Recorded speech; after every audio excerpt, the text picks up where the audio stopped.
नमस्ते, मैं डॉक्टर आकांक्षा सिंघल। सभी पेरेंट्स ये चाहते हैं कि उनका बच्चा पढ़ाई में फोकस रहे, एकेडमिकली बहुत अच्छा परफॉर्म करे, पर होता बिल्कुल अपोजिट है। काफ़ी सारे ऐसे बच्चे हैं जो कि सेल्फ मोटिवेटेड होते हैं, उनको पढ़ने के लिए बोलना नहीं पड़ता, वो अपने आप ही ट्यूशन से आते हैं या स्कूल से आते हैं और अपना होमवर्क करके, एक्स्ट्रा पढ़ाई करके, और फिर उनको पता होता है कि मुझे आज कितना कवर करना है और मेरा मोटिव क्या है। ये सब वो पहले से ही प्लान कर रखे होते हैं अपने दिमाग के अंदर। पर बहुत सारे ऐसे बच्चे होते हैं जिनके पीछे पढ़ना पड़ता है कि बेटा पढ़ लो, उनका मन नहीं होता पढ़ाई में, वो पढ़ाई से जी चुराते हैं और किसी ना किसी बहाने से इधर उधर चले जाते हैं पढ़ाई को छोड़ के। आज हम इसी प्रॉब्लम को लेके ये वीडियो बना रहे हैं। इस वीडियो में हम आपको बहुत सारे टिप्स देंगे कि आपका अगर बच्चा पढ़ाई से जी चुराता है तो आपको किस तरह से उनकी मदद करनी चाहिए पढ़ाई करने में, और आपको किस तरीके से उस बच्चे को मोटिवेट करना चाहिए। सबसे अच्छा तरीका है अपने बच्चों को मोटिवेट करने का कि पढ़ते समय आप उनके साथ बैठें। अब आप अपने इडियट बॉक्स मतलब अपने टीवी के आगे बैठे हैं, सास बहू सीरियल देख रहे हैं, या अपने मोबाइल में आप बिज़ी हैं, व्हाट्सअप कर रहे हैं, फेसबुक कर रहे हैं, और आप चाहते हैं कि आपका बच्चा पढ़ाई में ध्यान लगाए। ऐसा तो हो नहीं सकता, क्योंकि आपका बच्चा है, आपको फॉलो ज़रूर करेगा। अगर आप एंटरटेनमेंट का ज़रिया देख रहे हैं तो वो भी कहीं ना कहीं अपने आप को एंटरटेन करने के लिए कोशिश करेगा। तो इसी वजह से अगर आप चाहते हैं कि आपका बच्चा पढ़ाई में मन लगाए, वो पढ़ाई करने के लिए बैठे, तो आपको भी उनका साथ देना होगा, आपको एडजस्ट करना होगा अपने आप को उनके हिसाब से। तो उनके साथ बैठें। अब साथ बैठ के ऐसा नहीं है कि आप मटर छील रहे हो या कोई सब्जी काट रहे हो या आलतू फालतू की चीज़ कर रहे हो, नहीं। साथ बैठ के आप उनको मोटिवेट करने के लिए अपना कोई भी ऑफिस का काम निपटा सकते हैं। अगर आप ऑफिस गोइंग नहीं हैं तो कोई नॉवल पढ़ सकते हैं, मैगजीन पढ़ सकते हैं। यानी कि आपको साथ में उनके साथ पढ़ना है, चाहे कुछ भी पढ़ें, पर उनको मोटिवेट करना है। बच्चे दूसरों को देख के भी मोटिवेट ज़्यादा होते हैं, उनका पढ़ाई में मन लगता है। और दूसरी बात, आप अगर ये नहीं करना चाहते, कोई नॉवल नहीं पढ़ना चाहते हो, तो आप उनकी मदद कर सकते हो। इससे अच्छा तो कुछ हो ही नहीं सकता, क्योंकि parents actually are the best teacher. आप सिखाइए, आप उनको अंडरस्टैंड कराइए टॉपिक को। अगर आपका बच्चा मान लीजिए हिस्ट्री में उबासियाँ ले रहा है, उसका मन नहीं कर रहा पढ़ने का, तो बहुत सारे तरीके हैं उस टॉपिक को अंडरस्टैंड कराने के। आजकल वैसे भी इंटरनेट का ज़माना है, तो इंटरनेट के ज़रिए आप उसको इंटरेस्टिंग बना सकते हैं उस टॉपिक को, या फिर एक स्टोरी टेलिंग कर सकते हैं कि ऐसा ऐसा हुआ था, जिसकी वजह से आपका बच्चा उस टॉपिक को अंडरस्टैंड भी करेगा। अगर कोई ऐसा टॉपिक है जो कि आपको भी समझ नहीं आ रहा, पहले तो ये है कि आप उस टॉपिक को सॉल्व करिए। फॉर एग्जाम्पल कोई मैथ्स का टॉपिक है, उसको आपने सॉल्व करने की कोशिश करी, कोई ऐसा क्वेश्चन है जो आपसे सॉल्व नहीं हुआ, तो आप उसको गाइड करिए कि बेटा देखो, अगर आपको कुछ ऐसे क्वेश्चंस आ रहे हैं जो कि सॉल्व नहीं हो रहे हैं, तो आप उनको एक पेपर पे लिखिए और उसको अपने ट्यूटर या अपने टीचर से कंसल्ट कीजिए, उनसे सॉल्व कराइए, उनसे समझिए। तो एक तरीके से आप यहाँ पर गाइडेंस का काम कर रहे हैं, गाइड का काम कर रहे हैं। आप उनको गाइडेंस दे रहे हैं कि कैसे पढ़ना चाहिए, क्योंकि ज़्यादातर क्या होता है, बच्चे एक ही क्वेश्चन में अटक जाते हैं, एक एक घंटा, डेढ़ घंटा एक ही क्वेश्चन में लगा देते हैं, और हार के उनका माइंड इतना इरिटेट, फ्रस्ट्रेट हो जाता है कि आगे और बढ़ ही नहीं पाते और कुछ करना भी नहीं चाहते फिर वो। यहाँ पर आप गाइडेंस दीजिए साथ में बैठ के कि अगर आपको ये वाला क्वेश्चन नहीं आ रहा है, तो या तो उसकी बेसिक आप स्ट्रॉन्ग कीजिए, या फिर किसी से मदद लीजिए, but don't stuck on a particular question. दूसरी बात, अगर आप साथ बैठेंगे या साथ पढ़ेंगे तो एक एनवायरनमेंट बनता है पढ़ने का, जिस एनवायरनमेंट में बच्चा बहुत कंफर्टेबल हो जाता है और कहीं ना कहीं उसको लर्न करने में या पढ़ने में बहुत मज़ा आता है। सबसे इम्पॉर्टेंट बात और बहुत ही प्रैक्टिकल बात है ये, जो कि मेरे साथ हो चुकी है, कि अगर आप चाहते हैं कि बच्चा पढ़े तो आप उसको टेस्ट मत लीजिए, बल्कि उसको टीचर बनाइए। मेरे साथ एक्चुअली ऐसा हो चुका है, जब मुझे कोई चीज़ लर्न नहीं होती थी या फिर बहुत डिफ़िकल्टी होती थी लर्न करने में, तो मेरी मदर क्या कहती थी कि ठीक है, समझ लीजिए कि मैं आपकी स्टूडेंट हूँ और आप एक टीचर हो, तो आप मुझे समझाओ ये चीज़, आप भी ये कीजिए। ट्रस्ट मी, आपका बच्चा बहुत ईजिली अंडरस्टैंड कर सकता है उस टॉपिक को। और आप ये भी बोल सकते हो ठीक है आप लर्न करके करो ये चीज़ और फिर आप मुझे समझाओगे। इससे एक चीज़ और होगी कि बच्चे के माइंड के अंदर एक लेसन प्लान बन जाएगा। लेसन प्लान बनेगा जिसकी वजह से हर चीज़ें ऑर्गेनाइज हो जाएगी उसके माइंड के अंदर कि कौन सी चीज़ पहले आएगी, फिर क्या हुआ, फिर क्या हुआ, फिर क्या हुआ, और फिर उसके अकॉर्डिंगली ही वो अपने सिलेबस को या टॉपिक को प्रिपेयर करेगा और आपको सुना देगा। तो ये ऐसी टेक्निक है जिससे कि बच्चा बहुत लंबे समय तक अपने दिमाग के अंदर रिटेन करके रख सकता है। हम जब स्टूडेंट होते हैं तो इतना ज़्यादा लर्न नहीं कर पाते एज़ कम्पेयर टू अगर हम किसी को पढ़ाएं। मतलब कि जब हम टीचर होते हैं ना तो हमारे दिमाग में बहुत ज़्यादा चीज़ें बहुत लंबे समय तक रिटेन हो जाती है। तो ये वाला आप अपने बच्चे के साथ टेक्निक यूज़ कीजिए और ट्रस्ट मी, वो बहुत ही अच्छे से उस टॉपिक को अंडरस्टैंड करेगा, लर्न करेगा और लॉन्ग लास्टिंग रहेगा। अक्सर ये देखा गया है कि पेरेंट्स का ज़्यादातर फोकस बच्चे की मार्क्स या ग्रेड्स पे होता है। वो चाहते हैं कि उनका बच्चा दूसरे बच्चों से ज़्यादा अच्छे मार्क्स या ग्रेड्स लेकर आए, पर ऐसा करना एक्चुअली में बहुत गलत है। पेरेंट्स का फोकस होना चाहिए बच्चों की अंडरस्टैंडिंग पे कि क्या उनका बच्चा टॉपिक को समझ रहा है।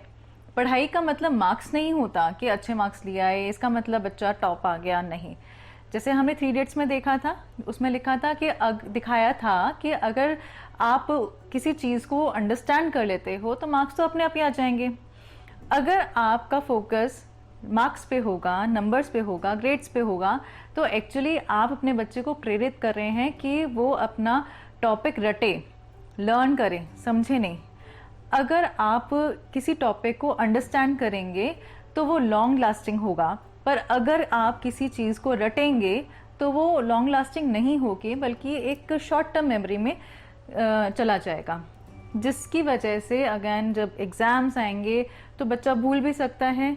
या ऐसा भी होता है कि कई बार वही क्वेश्चन दूसरे कोई घुमा फिरा के टीचर दे देती है, आंसर तो सेम होता है पर बच्चा उसको हैंडल नहीं कर पाता क्योंकि उसकी अंडरस्टैंडिंग नहीं है। तो इस वजह से हमें फोकस करना है कि बच्चे अंडरस्टैंड करें वो टॉपिक या ना करें। दूसरी बात, ये बहुत ज़रूरी है कि पेरेंट्स अपने बच्चों के साथ बैठें कुछ घंटे और डिस्कस करें कि पढ़ाई का क्या इम्पोर्टेंस है, क्योंकि बच्चों को पता ही नहीं होता कि हम पढ़ क्यों रहे हैं। वो पढ़ रहे हैं क्योंकि हमें मार्क्स अच्छे लेकर आने हैं, इसलिए हमें फर्स्ट आना है इसीलिए। पर आप ये सोचिए कि क्या हमें पढ़ाई से सिर्फ इतना ही लेना है कि मार्क्स अच्छे आ जाएं? नहीं, हम चाहते हैं कि वो पढ़ लिख के कुछ बन जाए। तो आप अपने बच्चों के साथ ये डिस्कस कीजिए कि आपका अल्टीमेट एम क्या है। आप डॉक्टर बनना चाहते हैं, इंजीनियर बनना चाहते हैं, टीचर बनना चाहते हैं, लॉयर बनना चाहते हैं, क्या बनना चाहते हैं? जब आप उसके दिमाग में उसका एम फिक्स कर देंगे तो आप उसी हिसाब से उसको समझाइए कि क्या इंपॉर्टेंस है स्टडी की। फॉर एग्जाम्पल, आप अपने बच्चे के साथ बैठ के डिस्कस करते हैं कि बेटा आपका क्या एम है। बच्चा कहता है कि मुझे टीचर बनना है, ठीक है, ये उसका एम हो गया। अब स्टार्ट फ्रॉम द एंड, अंत से शुरू करो कि आपको अगर टीचर बनना है तो उसके लिए आपको क्या क्या चीज़ें करनी पड़ेगी। यानी कि अगर आपको टीचर बनना है तो उसके लिए, अगर आपको प्रोफेसर बनना है तो आपको पीएचडी करनी पड़ेगी। टीचर बनना है उसके लिए आपको बहुत सारे एग्जाम्स हो गए, जैसे कि नेट हो गया, बीएड हो गया, ये सब एंट्रेंस टेस्ट क्लियर करने होंगे। उससे पहले आपको मास्टर्स करनी होगी, उससे पहले ग्रेजुएशन करनी होगी, उससे पहले आपको 12th में इतने मार्क्स लाने होंगे ताकि आपका अच्छे कॉलेज में एडमिशन हो जाए, एंड सो ऑन। तो तब बच्चे को समझ में आएगा कि एक्चुअली में मैं ये जो पढ़ रहा हूँ वो क्यों पढ़ रहा हूँ। आप उनसे डिस्कस कीजिए कि अगर आपको टीचर बनना है तो कौन से सब्जेक्ट में बनना है, साइंस में बनना है फॉर एग्जांपल। तो इसी वजह से आज जो आप पढ़ रहे हैं 6th क्लास में, 8th क्लास में, 10th क्लास में जो आप पढ़ रहे हैं, इसी वजह से बहुत इंपॉर्टेंट है, क्योंकि ये बेसिक कॉन्सेप्ट्स है। अगर आप ये बेसिक कॉन्सेप्ट्स क्लियर कर लोगे अपने माइंड के अंदर तो आगे चल के आपको एक्चुअली में इसी को ही डेप्थ में लेके जाना है। अगर ये कॉन्सेप्ट्स आज क्लियर होंगे तो आपको फ्यूचर में कोई प्रॉब्लम नहीं होगी। अगर आपको दूसरों को पढ़ाना है तो आपको बहुत पढ़ना पड़ेगा, हायर स्टडीज़ करनी पड़ेगी, तभी आप अपने स्टूडेंट्स को पढ़ा सकते हो।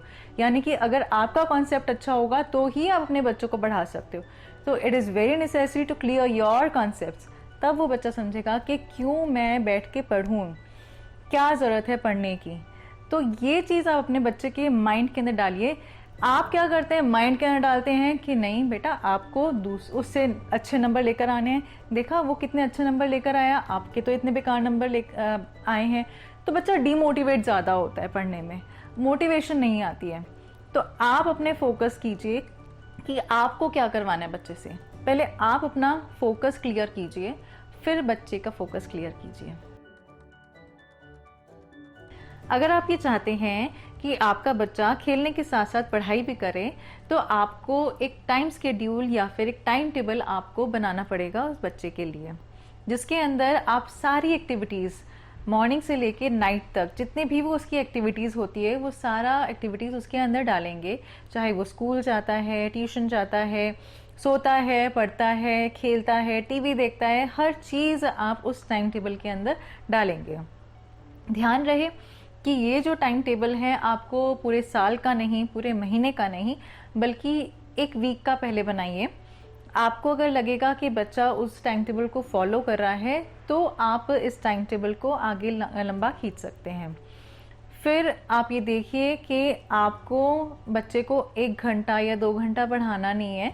शुरुआत में आप उस टाइम टेबल के अंदर हाफ आवर्स का स्लॉट डालें, यानी कि थोड़े थोड़े टाइम का स्लॉट डालें कि पहले बच्चे के लिए हाफ आवर का स्लॉट डाल दिया पढ़ने के लिए, फिर उसके बाद हाफ आवर का डाल दिया खेलने के लिए, फिर हाफ आवर का डाल दिया फिर पढ़ने के लिए, फिर कब थोड़ी देर सो जाएगा, फिर पढ़ लेगा, फिर टीवी देख लेगा। इस तरीके से थोड़ा थोड़ा टाइम स्लॉट्स उस टाइम टेबल के अंदर आप डालें। ध्यान रखें कि ये जो टाइम टेबल है ये बच्चे को फॉलो करना है, तो आप अपने अकॉर्डिंगली नहीं बनाएं, बल्कि बच्चे को साथ में बैठा के फिर उसको बोलो कि बेटा आपका ये टाइम टेबल है, आपको बनाना है और आप अपने हिसाब से बनाओ। आपको बच्चे को गाइड करना है, इंस्ट्रक्ट नहीं करना, क्योंकि बच्चा फॉलो करेगा, वो आप फॉलो नहीं करोगे। तो बच्चा अपने अकॉर्डिंगली बनाएगा जैसे उसको सही लगे। शुरुआत में हो सकता है कि वो खेलने का टाइम ज़्यादा दे, पढ़ने का टाइम कम दे, पर अगर वो उस टाइम टेबल को फॉलो करेगा और कुछ टाइम के लिए बैठेगा पढ़ने के लिए तो उसको हैबिट होगी पढ़ने की। और अगर आप हाफ आवर का दे रहे हैं इस वीक, तो आप ये देखेंगे कि नेक्स्ट मंथ वो अपने आप ही उस टाइम को इंक्रीज़ कर देगा, हाफ आवर से बना अपने आप ही हो जाएगा, उसको बैठने की आदत पड़ जाएगी, पढ़ने की आदत बन जाएगी। आपको यही करना है, पढ़ने की आदत बनानी है उसकी। तो इस वजह से टाइम टेबल बनाना बहुत ज़रूरी है। दूसरा, ये जो टाइम टेबल है ये सिर्फ पेपर के लिए नहीं है, ये बच्चे के लिए है। बच्चे को बता देना है स्ट्रिक्टली कि ये आपको फॉलो करना है, इसीलिए मैं आपको बनाने के लिए दे रही हूँ, नहीं तो ये मैं भी बना सकती थी। तो ये पेपर पे टांगने के लिए नहीं है कि भाई पेपर पे टांग दिया बस हो गया मेरा टाइम टेबल, नहीं। This is for you have to follow it. Third thing, prioritize the work, यानी कि सबसे पहले अपने सब्जेक्ट्स को प्रायोरिटाइज कीजिए। फॉर एग्जाम्पल, आपको पता है इस हफ्ते आपका साइंस का टेस्ट है या किसी एक पर्टिकुलर सब्जेक्ट का टेस्ट है, तो उसके अकॉर्डिंगली आप टाइम टेबल बनाएं। या फिर आपको लगता है कि कोई ऐसा सब्जेक्ट है जो बहुत डिफ़िकल्ट है पढ़ने में या मुझे लर्न नहीं हो रहा, पर्टिकुलरली साइंस में बहुत सारे ऐसे टर्म्स आते हैं जो आपको लर्न करने पड़ते हैं और बहुत डिफ़िकल्ट होते हैं उसको लर्न करना, तो आप उस ऐसी पर्टिकुलर टॉपिक्स को मॉर्निंग में आप शिफ्ट कीजिए। कुछ ऐसे टॉपिक्स हैं जो कि बहुत इजी होते हैं लर्न करने, तो उसको आप दिन के वक्त उसको एडजस्ट कर सकते हैं। ऐसा क्यों बोला? मॉर्निंग में बच्चे का दिमाग बहुत ही शांत होता है, स्टेबल होता है, फ्रेश होता है, तो इस वजह से वो बहुत जल्दी उस टॉपिक को ग्रैब कर सकता है, लर्न कर सकता है, समझ सकता है। दिन के टाइम पे बहुत आलस आ जाता है, कि ह्यूमन टेंडेंसी है, आपको भी आलस आ जाता है। तो आपको ये देखना है, जैसे मैथ्स के क्वेश्चंस हो गए जिसमें फिजिकल वर्क ज़्यादा होते हैं, लिखने का काम हो गया, कुछ सॉल्विंग का काम हो गया, वो चीज़ आप दिन में डाल सकते हैं, सो दैट बच्चा अगर लिखेगा, उसको सॉल्व करेगा तो उसके हैंड्स चलते रहेंगे, उसको आलस नहीं आएगा पढ़ने में। तो ये चीज़ें आप दिन में डाल सकते हैं। और साथ में आपको भी बच्चे की बहुत हेल्प करनी पड़ेगी। मेरे साथ एक्चुअली होता था ये, मैं दोबारा से अपना एग्जांपल देती हूँ कि मैं सुबह पढ़ती थी 6-7 बजे उठ के छत पे चली जाती थी, ठंडी हवा आती थी, माइंड बहुत फ्रेश होता था, कोई इधर उधर की बात नहीं होती थी, बिल्कुल शांत, छत पे कोई नहीं होता था, सिर्फ मैं और मेरी पढ़ाई। 1 घंटे बाद पापा आते थे चाय लेके या दूध लेके आते थे with some biscuits and snacks, ताकि मेरा जो माइंड 1 घंटे से चल रहा है उसको थोड़ा रिलैक्स मिल जाए, उसको एनर्जी मिल जाए पढ़ने के लिए, उसको और ज़्यादा एनर्जी चाहिए। तो इस वजह से भी आपको ये देखना होगा कि आप बच्चे के साथ हेल्प कर रहे हैं। रात को भी बहुत सारे बच्चे पढ़ते हैं, तो आप उनको कभी कॉफ़ी दे रहे हो ताकि बच्चा जगा रहे, उसको नींद ना आए। सुबह भी आपको ये चीज़ें करनी होगी कि साथ के साथ आप उसको कुछ ना कुछ स्नैक्स दे रहे हो या दूध दे रहे हो, ताकि वो 5 मिनट का ब्रेक ले ले और उसको ब्रेक भी ना लगे, एनर्जी भी आती रहे। यहाँ पर काफ़ी बच्चे रात को पढ़ते हैं, 2 बजे पढ़ रहे हैं, 4 बजे सो रहे हैं। मेरा भी ऐसा होता था, बट फिर मेरे कज़न ने बताया कि नहीं, you should learn it in the early morning. तो उसके बाद फिर मैंने अपना टाइम शेड्यूल चेंज किया। पर मैं आपको भी ये सलाह दूंगी, आपके बच्चों को भी ये सलाह दूंगी कि रात को 2 बजे तक, 4 बजे तक जो बच्चे पढ़ते हैं वो ना पढ़ें। इट्स बेटर कि आप 11 बजे तक सो जाएं और सुबह 6 बजे तक उठें।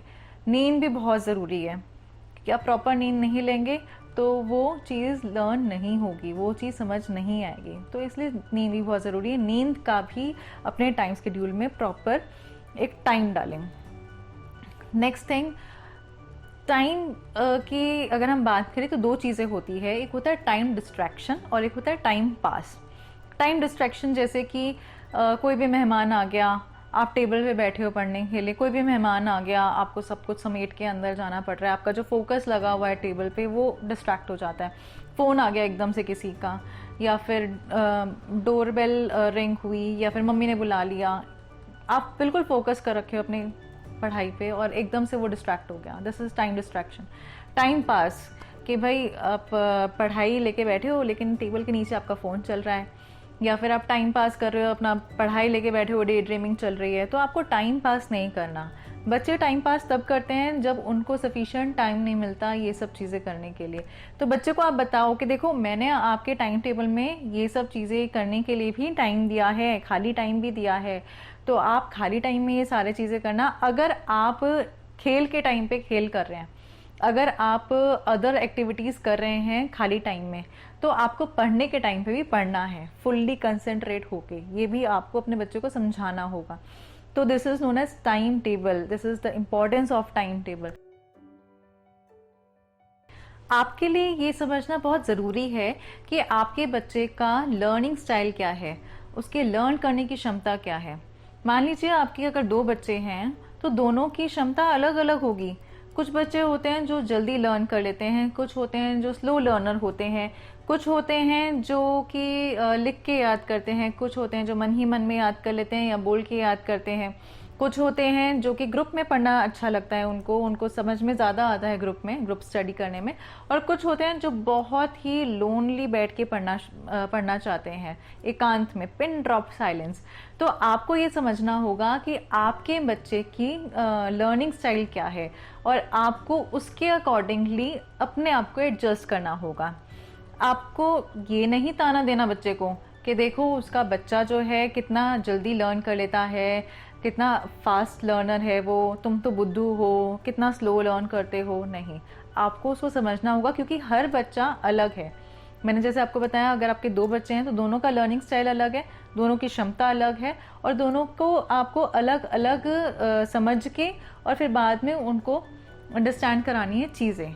तो ये आपकी रिस्पॉन्सिबिलिटी बनती है। अगर आपका बच्चा एकांत में बैठ के पिन ड्रॉप साइलेंस में पढ़ता है तो आपको उसको इवन हेल्प करना होगा, उसको एक एनवायरनमेंट देना होगा, स्टडी जोन बनाना होगा, एक स्टडी टेबल लानी होगी। क्योंकि कई बार होता है हम ड्राइंग रूम में बैठे हुए हैं, पढ़ रहे हैं टेबल पे, एकदम से कोई आ जाता है तो हमें सारा समेट के कहीं और जाना पड़ता है। या फिर अगर हम बेडरूम में पढ़ रहे होते हैं तो बेड पे तो बैठ के सबको ही नींद आती है, तो वो बेड पे बैठा हुआ है और झपकियाँ ले रहा है, उबासियाँ ले रहा है। This is not the environment actually. आपको एक एनवायरनमेंट देना है उनको, एक स्टडी टेबल पे आप उसको एकांत में बिठा के, प्रॉपर लाइट, प्रॉपर वेंटिलेशन, पर कोई विंडो नहीं उसके साथ, पीछे हो सकती है पर उसके साथ नहीं। क्योंकि जब विंडो होती है साथ में तो बच्चा बाहर ज़्यादा ताक झाक करता है, पढ़ाई में कम ध्यान लगाता है।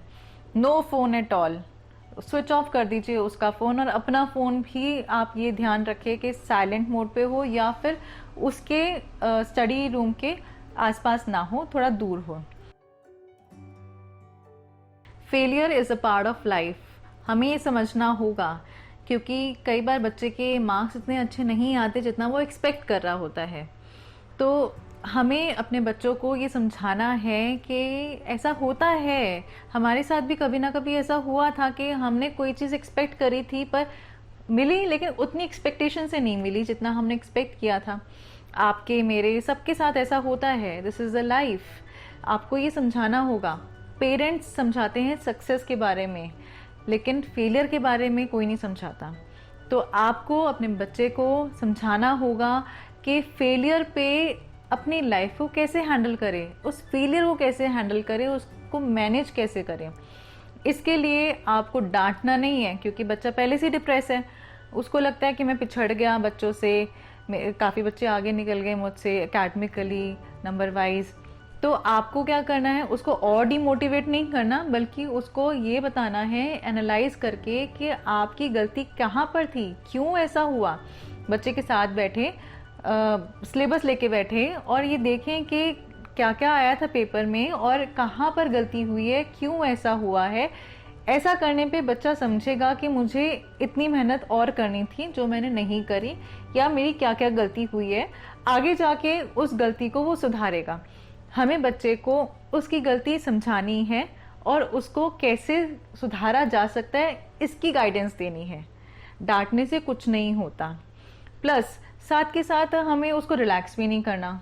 कई होते हैं पेरेंट्स जो कि कुछ नहीं बोलते, कहते ठीक है कोई बात नहीं, इस बार नहीं आए अगली बार आ जाएंगे, और बच्चा बहुत ही ज़्यादा रिलैक्स मोड में चला जाता है। उसको लगता है उनको कोई फ़र्क नहीं पड़ता, मुझे भी कोई फ़र्क नहीं पड़ता, इट्स ओके।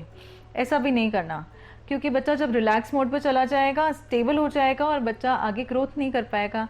और आपको बच्चे को स्टेबल नहीं रखना, आपको उसको प्रेरित करना है कि वो और आगे बढ़े। इसी वजह से इट इज़ वेरी इंपॉर्टेंट कि जब भी बच्चा पेपर दे के आता है तो आप एनालाइज करें कि आपने कौन कौन से क्वेश्चंस करे हैं, कितना आपको लगता है एक्सपेक्टेड है कि ठीक होगा, और हर चीज़ को आप एनालाइज करें। इससे एक चीज़ और होगी, बच्चे के अंदर भी एनालिटिकल पावर जो है, एनालिसिस पावर, वो एनहांस हो जाएगी। एट लास्ट, आप मेडिटेशन एंड योगा से भी अपने बच्चों का कंसंट्रेशन पावर एनहांस कर सकते हैं। मेडिटेशन एंड योगा से आपके बच्चे की माइंड की ब्लड सर्कुलेशन एनहांस होगा, इंक्रीज होगा, जिसकी वजह से उनका मेमोरी शार्प होगा, वो अपनी पढ़ाई में ज़्यादा अच्छे से फोकस कर पाएंगे और ज़्यादा अच्छे से कंसंट्रेट कर पाएंगे। तो मेडिटेशन एंड योगा भी बहुत हेल्पफुल होता है आपके बच्चे के लिए। तो ये थे कुछ तरीके जिससे कि आप अपने बच्चों का मन पढ़ाई में लगा सकते हैं। अगर आप इन तरीकों को अपनाएंगे तो आप अपने बच्चों के अंदर एक पॉजिटिव एंड ड्रास्टिक चेंज पाएंगे। अगर आपके आसपास कुछ ऐसे पेरेंट्स हैं जिनको इन टिप्स की बहुत ज़्यादा ज़रूरत है, तो आप इस वीडियो को शेयर कीजिए। अगर आपको ये वीडियो अच्छा लगे तो आप लाइक एंड सब्सक्राइब कीजिए, एंड साथ ही आप कमेंट बॉक्स में लिखिए कि आपने अपने बच्चों के अंदर क्या क्या पॉजिटिव चेंज पाए। तब तक के लिए धन्यवाद।